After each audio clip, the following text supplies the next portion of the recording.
there are a few things that one needs to highlight to show an indication and an interest in finance.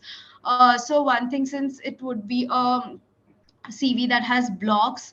So I would say the academic block is one of the easiest to draw attention to in case you have taken any finance courses and top that, or have any top 1% in your section for these courses.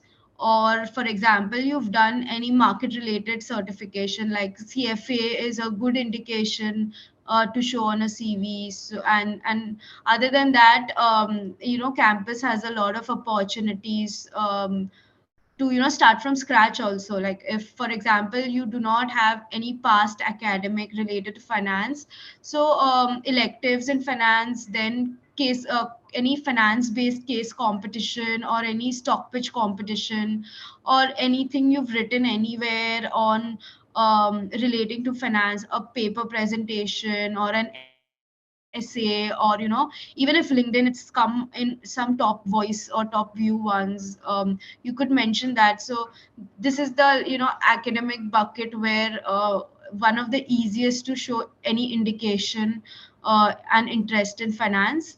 Then if you don't have a relevant workex or academic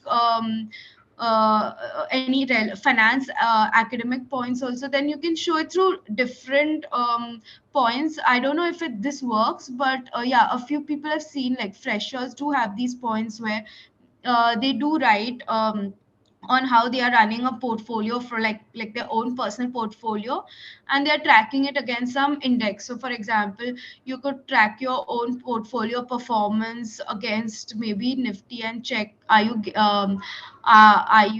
generating any alpha, what is it, and what is, like, you could maybe include one point here, like to show some indication that you have interests.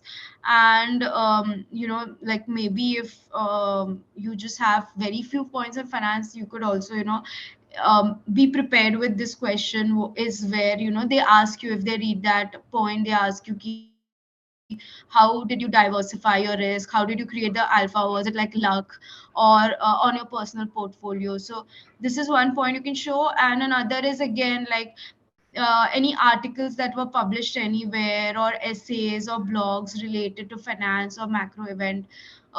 This I don't know how much it would work in an MBA setting, but uh, if you have fewer points in finance, I would say this still you can put it in a CV.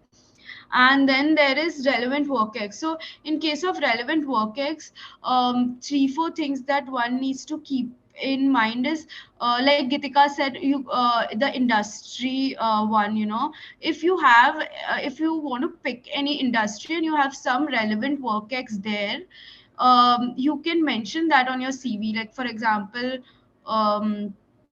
if you have any auditing experience, then you can mention which companies or which I mean the companies that you audited, which sector they were in.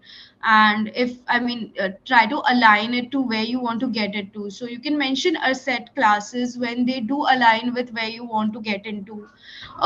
You can also mention geographies or